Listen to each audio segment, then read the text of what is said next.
hasta que... Romanos 1:18, cortito. No hace falta ni ir a la Biblia, lo tenemos ahí, ¿verdad? Porque la ira de Dios se revela desde el cielo contra toda impiedad e injusticia de los hombres que detienen con injusticia la verdad. ¿Ok? Porque la ira de Dios se revela desde el cielo contra toda impiedad e injusticia de los hombres que detienen con injusticia, dos veces injusticia, ¿verdad? La verdad. La idea de un Dios lleno de ira va en contra de los pensamientos ilusos de la naturaleza humana caída.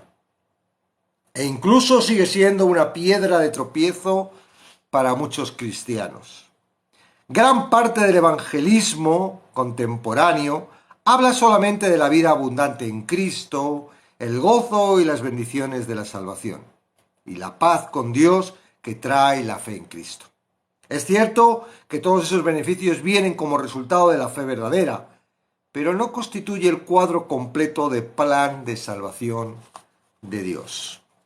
Una persona no puede apreciar la maravilla de la gracia de Dios hasta que conozca acerca de la exigencia perfectas de la ley de Dios, y tampoco puede apreciar la plenitud del amor de Dios por él a ella hasta que sepa algo acerca de la fiereza del enfado de Dios a causa del hecho de no haber obedecido esa ley perfectamente. Esa persona no puede apreciar el perdón de Dios hasta que se haya enterado de las consecuencias eternas de los pecados que aún requieren ser castigados y necesitan ser perdonados. La palabra griega orge, ira, se refiere a una indignación invariable y establecida, no a un tipo de enojo momentáneo, emocional y a veces descontrolado, al cual los seres humanos somos tan propensos. Los atributos de Dios están equilibrados en una perfección divina. Si Él no tuviera enojo e ira justo, entonces no sería Dios. Con la misma seguridad con que no sería Dios sin su amor lleno de gracia. Él aborrece con perfección en la misma medida en que ama con perfección.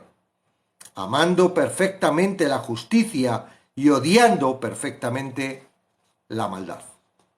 Es necesario reconocer e identificar una enfermedad antes que tenga algún sentido buscar una cura. De la misma forma y por la misma razón, las Escrituras publican la mala noticia antes que la buena. El juicio justo de Dios contra el pecado se proclama antes de que la gracia de su perdón de los pecados sea ofrecida. Una persona no tiene razón alguna para buscar la salvación del pecado si no sabe que está condenada a causa de él. No tiene razón para desear una vida espiritual si no se ha dado cuenta de que está muerto espiritualmente. En la breve extensión de un solo versículo, Pablo presenta 6 facetas que caracterizan la ira de Dios: su carácter, su tiempo, su fuente, su alcance y naturaleza y su causa. En primer lugar, el carácter de esta ira puede verse en el hecho de que es divina, proviene de Dios mismo. Por lo tanto, es diferente a cualquier cosa que conocemos en el mundo actual. La ira de Dios no es como el enojo humano, que siempre está manchado y distorsionado por el pecado. La ira de Dios siempre es completamente justa. Jesús purificó el templo en 2 ocasiones debido a que estaba indignado con los cambistas y los vendedores de sacrificios que estaban haciendo de la casa de su padre una casa de mercado y una cueva de ladrones. En segundo lugar, el tiempo oportuno de la ira de Dios puede verse en el hecho de que se revela, o con una traducción más precisa, es constantemente revelada. La ira de Dios está siendo revelada de continuo y se hace manifiesta todo el tiempo. Apocalipto, revela, tiene el significado básico de descubrir, sacar a luz o dar a conocer. La ira de Dios siempre le ha sido revelada a la humanidad caída y está ilustrada en repetidas ocasiones a lo largo de la Escritura. En el huerto, en el diluvio, Sodoma y Gomorra, etc. La revelación suprema de la ira de Dios fue la que se derramó sobre su propio Hijo en la cruz del Calvario, cuando Jesús tomó sobre sí el pecado del mundo y soportó la fuerza plena de la furia divina como castigo de ello. Dios detesta el pecado tan profundamente que exige el castigo completo por él a tal punto que estuvo dispuesto a permitir que su Hijo amado y perfecto fuera condenado a muerte como el único medio por el cual la humanidad caída puede ser redimida de la maldición del pecado. La ira de Dios es enviada desde el cielo. La siguiente. A pesar del poder actual de Satanás como príncipe del aire de este mundo, la tierra es dominada en últimas por el cielo. El trono de Dios desde el cual su ira se hace manifiesta constante y dinámicamente en el mundo de los hombres. El cielo revela la ira de Dios por dos vías, mediante su orden moral y a través de su intervención personal. Cuando Dios hizo el mundo, incorporó ciertas leyes morales y físicas que desde entonces han gobernado su funcionamiento. Así como una persona cae al suelo cuando salta desde un edificio, de igual modo cae en el juicio de Dios cuando se desvía de la ley moral de Dios. Ese es un tipo de ira incorporada, porque cuando una persona peca, existe una consecuencia implícita que tiene lugar de forma inexorable. En este sentido, Dios no está interviniendo específicamente, sino que está dejando operar la ley de causa y efecto moral. La segunda forma como Dios revela su ira es a través de su intervención directa y personal. Él no es una fuerza cósmica impersonal que puso en marcha el universo para que siguiera su propio curso. La ira de Dios se ejecuta con exactitud de conformidad con su voluntad divina. Contra toda impiedad e injusticia de los hombres, dice el texto. Los aspectos 4 y 5 de la ira de Dios tienen que ver con su alcance y su naturaleza. La ira de Dios es universal porque se descarga contra toda persona y sociedad que la merezca. Obviamente algunas personas son mejores que otras a nivel moral, pero hasta la persona más íntegra y decente de todas está lejos de alcanzar el estándar de justicia perfecta establecido por Dios. Nadie escapa a esa realidad. El segundo énfasis de esta frase está en la naturaleza de la ira de Dios.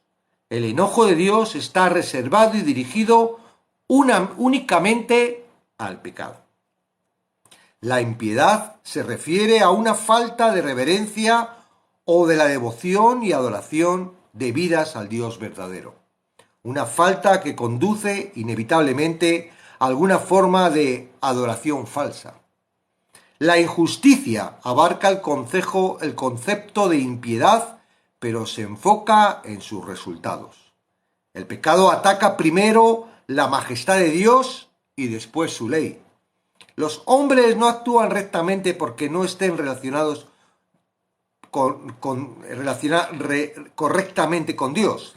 correctamente con Dios, quien es la única medida y fuente. El pecado ataca primero, voy a leer que eso no está bien. El pecado ataca primero la majestad de Dios y después su ley. Los hombres no actúan rectamente porque no están relacionados, porque no están relacionados correctamente con Dios, quien es la única medida y fuente de la rectitud. El texto dice que detienen con injusticia la verdad. Debido a su disposición para el pecado, toda persona está inclinada naturalmente a seguir el pecado y resistir a Dios. Esta frase podría traducirse: quienes constantemente tratan de detener la verdad aferrándose con firmeza a su pecado. La injusticia es tanto una parte de la naturaleza del hombre que toda persona tiene en su interior el deseo impetuoso y natural de suprimir y oponerse a la verdad de Dios. Los hombres no tienen la inclinación natural de buscar a Dios. Esa verdad quedó demostrada concluyentemente en el ministerio terrenal de Cristo, aun cuanto tuvieron cara a cara al Dios encarnado, la luz del mundo, los hombres amaron más las tinieblas que la luz, porque sus obras eran malas. Bueno, mucho hay que hablar sobre este tema, pero yo creo que ya directamente con el análisis, ¿verdad? Esto ya estamos otra vez como siempre. El análisis dado da claramente que la ira de Dios no es lo mismo que nuestra ira, ¿vale? O sea, no podemos comparar nunca... A ver si se pone esto bien. Bueno, ahora lo pongo. No podemos comparar nunca la ira de Dios con la ira del hombre, porque la ira de Dios no puede ser injusta, ¿verdad? Y por lo general la ira del hombre es injusta, ¿no? Está medida tras unos factores y unos valores que sigue a través del corazón y nuestra propia sabiduría.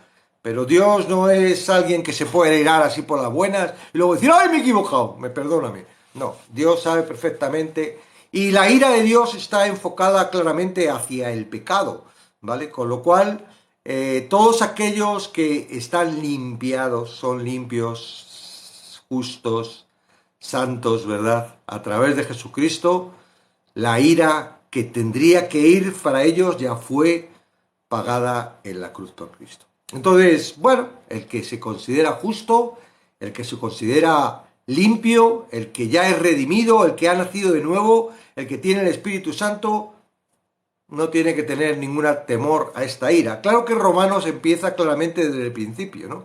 Porque está mostrando claramente el Evangelio. Hay muchas personas que entran, ¿verdad?, al Evangelio sin entender que son pecadores, simplemente por el beneficio de no ir al infierno cuando mueran, ¿verdad? Así es como muchas veces predicamos. ¡Ah, ¿dónde vas a ir cuando mueras? Ah, pues no lo sé y tal. Pues puedes ir al infierno, mira, acepta a Jesucristo. Y la persona puede aceptar claramente, ¿verdad?, que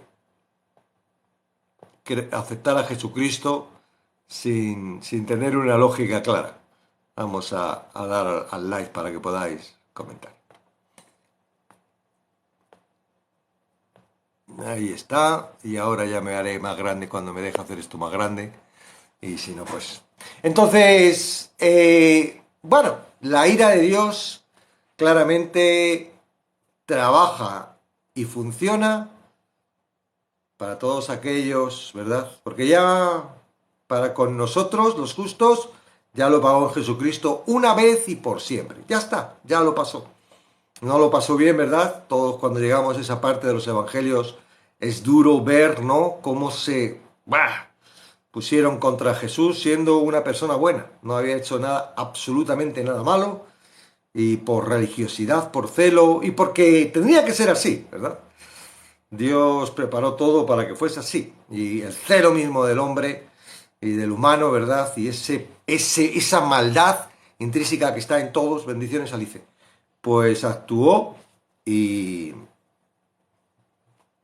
produjo la muerte de Jesucristo. Pero luego resucitó y ahora está, ¿verdad?, vivito y coleando, sentado a la diestra de Dios Padre, esperando a pisotear a la serpiente, ¿verdad? Y bueno, y haciendo, ¿verdad?, un trabajo de intercesión desde el cielo para con todos los santos, para todos los que somos su cuerpo y que todavía estamos aquí en la tierra mostrando el Evangelio, que es lo que Él vino a hacer y por lo que estamos. Entonces, la ira de Dios es una cosa muy seria que algunos pues no toman en cuenta, ¿verdad? Sobre todo los ateos, los que no creen que Jesucristo sea Dios, los que no creen en Jesucristo, los que creen otras cosas distintas, los que están ahí perdidos en sus rollos y tal, pues es una cosa muy seria, porque la ira de Dios es... No, no va a decir, ah, Dios es bueno, como es Dios bueno, me va... Eso no, no, Dios no es un Dios lelo, un Dios... No, no, Dios es un Dios justo. Y bajo su justicia, Él tiene que, si no la ha pagado Cristo por ti, lo siento, vas a tener que pagar tú la ira de Dios. Y eso se va a manifestar en el juicio, ¿verdad? O cuando mueras, si no has aceptado a Cristo, estarás pendiente al juicio eterno y no será nuestra culpa, ni la culpa de Él, será claramente tu responsabilidad por no haber encontrado la gracia. Entonces, parte del evangelismo y en la responsabilidad de los que estamos trabajando en el cuerpo de Cristo es expresar esto a la gente. La gente tiene que conocer. Claro, no es muy popular, ¿verdad? Ay, Dios es amor, Dios es... No es muy popular, pero como decía el Egipto, ¿cómo una persona va a desear salvarse de qué? Si yo no estoy haciendo nada malo. Si yo no, yo soy bueno. ¿Bajo qué medidas eres bueno? ¿No? Los judíos saben perfectamente que no podía, que la ley no se podía cumplir. ¿Por qué? Porque todas con todas lo han intentado y aún yo creo que lo siguen intentando, ¿verdad? Estaba el factor de que cada año mataban la cabrita y entonces todos los pecados que había pasado ese año se borraban, con lo cual la carga del pecado que habían producido ese año, en ese momento de aquel día, por eso era un día de fiesta, el día de la expiación, era un día alegre, ya está. Ahora, a partir de ahora, en el primer segundo, se les acabó la alegría. Porque era imposible, ¿verdad? Que una persona pudiera tener el patrón de justicia que la ley de Dios muestra. Por eso aquellos que trabajan con la ley y se esfuerzan para que cumplamos la ley, porque si no cumplimos la ley vamos al infierno, ¿verdad? Que la ley, pues la verdad es que digo, wow, tremendo, ¿verdad? Porque si tú tienes que pagar los fallos de tu ley, los fallos de tu ley va a ser a través de la ira de Dios que se revela sobre toda impiedad, ¿verdad? E injusticia. ¿Y cuántos, verdad, están ahí tapando la verdad y están ahí diciendo verdaderas locuras que no sirven de nada? Pues para esos también va a venir la ira de Dios. ¿Ok? Entonces, sí, Señor, no es que Dios sea un Dios iracundo, como algunos quieren decir. No, es un Dios justo. Y si es un Dios justo, no puede permitir el pecado. ¡Ay, qué de los justos que pecamos!, ¿verdad? ¿Qué de los justos? Eso queda feo, parece como que podemos pecar. ¿O qué de los justos que cometemos errores? Vamos a verlo de ese punto más suave, ¿no? Porque en realidad nadie que peque voluntariamente, nadie que esté enredado en el pecado está a salvo.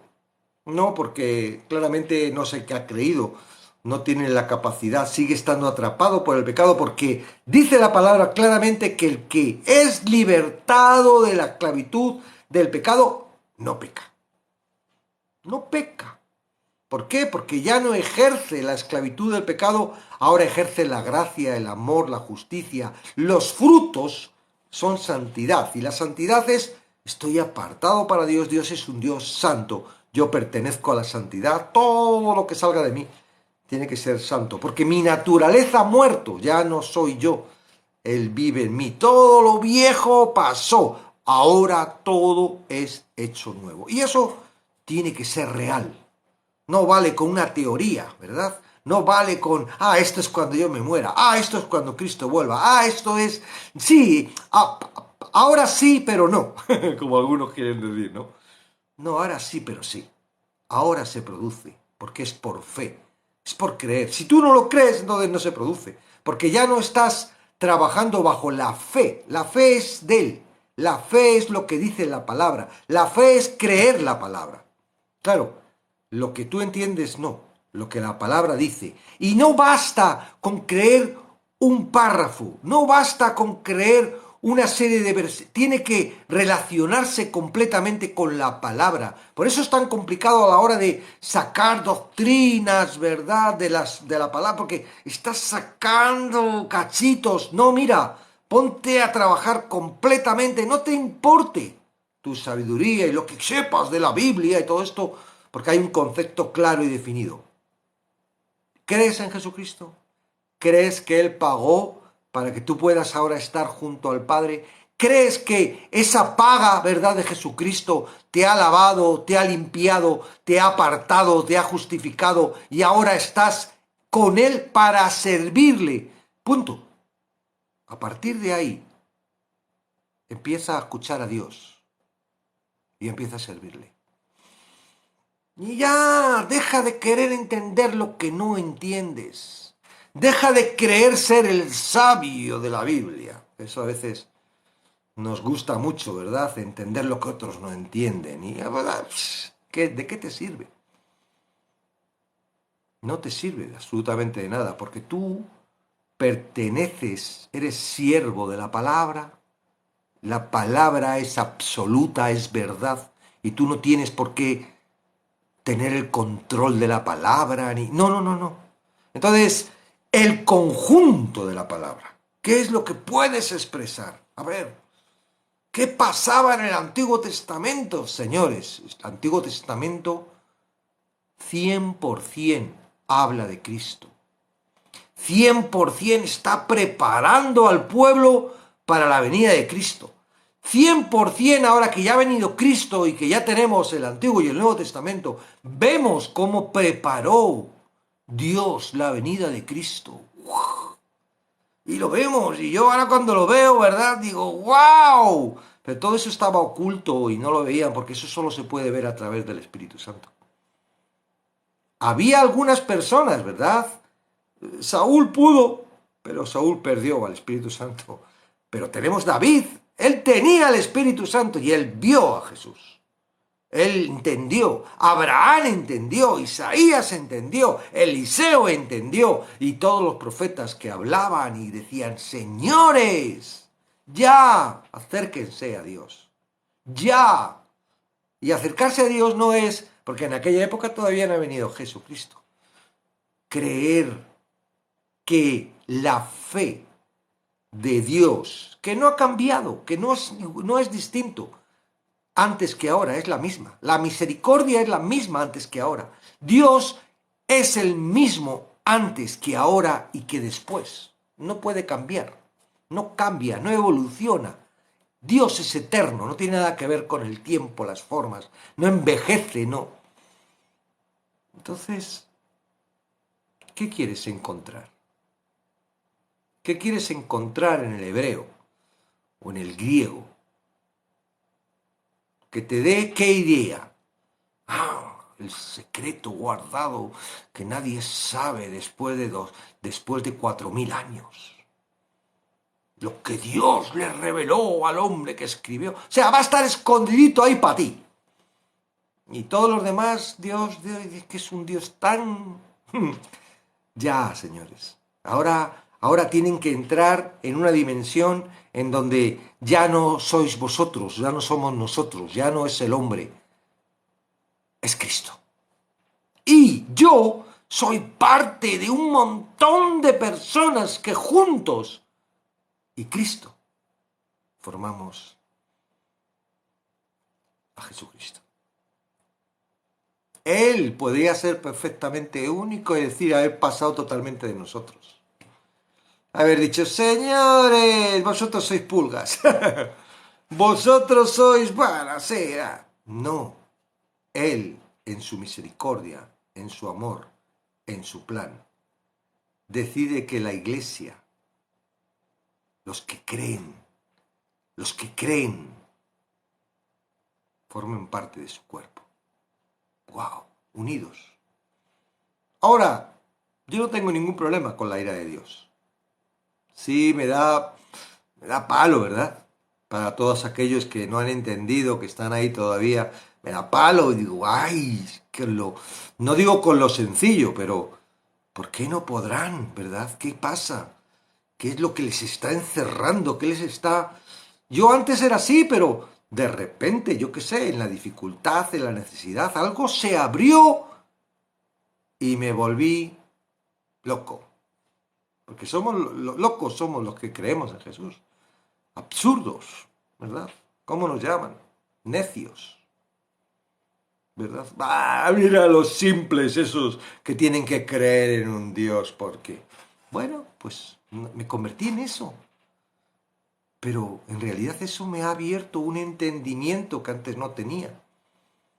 Que no se trata de un entendimiento mío. Es el entendimiento de Dios. Y no es algo que yo descubra, que digo, ¡ay, qué listo soy!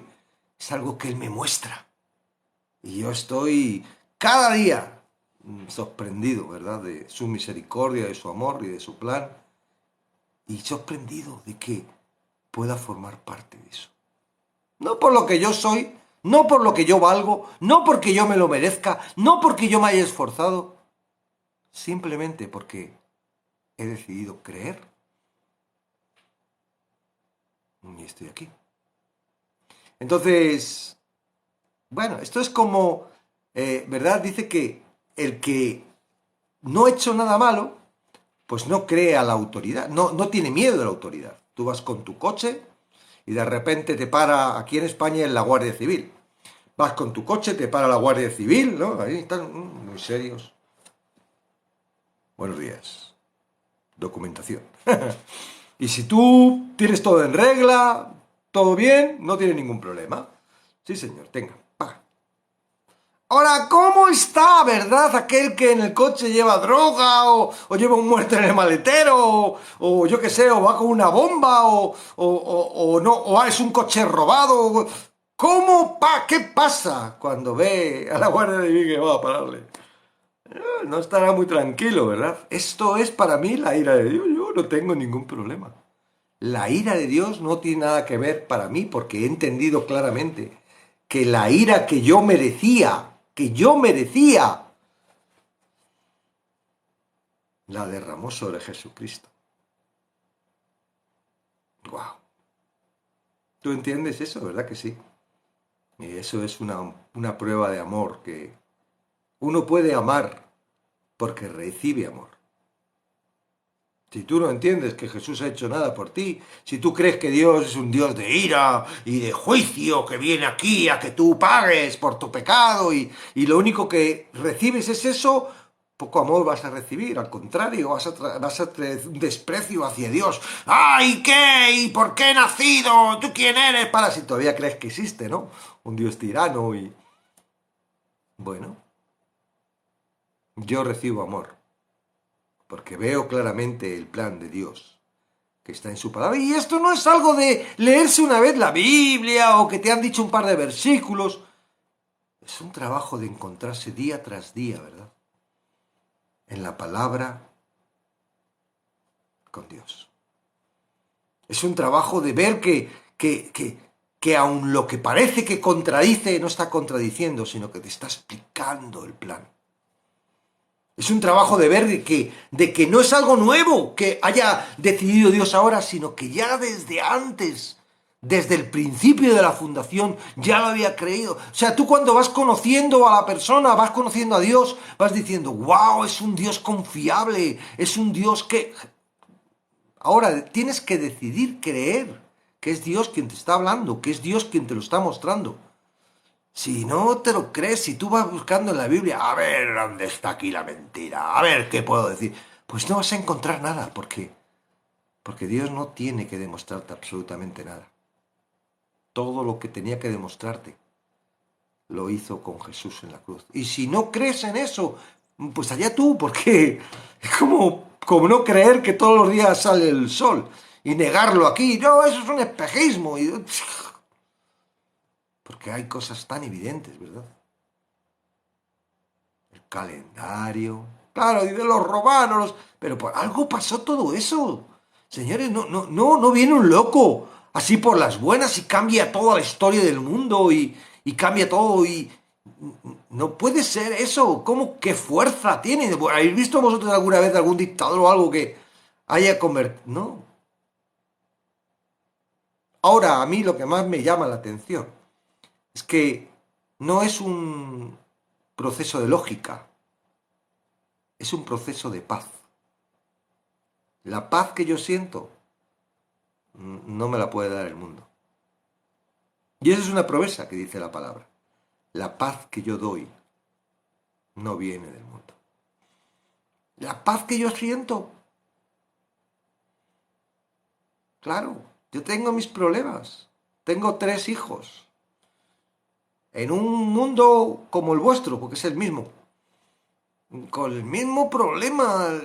Tienen que trabajar, tienen que entender, dos de ellos están ya viviendo su vida, una todavía está conmigo y quiere salir y ya quiere comerse el mundo. Y la niña. Tiene los mismos problemas que vosotros. Claro que sí. Pero yo puedo tener una intranquilidad loca, o puedo estar pensando y cómo lo voy a hacer, o puedo tener la paz que tengo, que sé que no viene de mí porque yo he vivido y sé lo que es los hijos. ¿De dónde sale todo eso? Anoche me quedaba dormido orando, ¿verdad? Y yo digo, Señor, es que no quiero hacer otra cosa. Ni dormido, ni despierto, ni dormido, que estar junto a ti. ¿Y de dónde sale esa locura? ¿De dónde sale esa pasión? ¿Qué? Yo sé lo que gano, pero no lo hago por ganar eso, sino que simplemente es necesidad. Entonces sí existe, sí existe. Y si tú cuando lees ira de Dios, estás con temor y no lo entiendes, si quieres borrar ese versículo, es porque realmente todavía no le conoces. Y Dios se tiene que revelar. Y no es algo que tú puedas hacer, ¿verdad? Porque Él lo va a hacer. Él es el que se revela. No tú. Tú, ay, yo quiero que se revele. Bueno, desea todo lo que quieras. La samaritana no estaba deseando encontrarse con Jesús en el pozo. El ciego, que vamos a estar, la historia que vamos a ver mañana, no estaba diciendo, ay, si viniera Jesús me iba a dar vista. Algo que no sabía que era porque nació ciego. Es Jesús quien se acerca a ti. Es Jesús quien se está acercando a ti. Claro, me utiliza a mí, utiliza al otro, utiliza cosas, ¿verdad?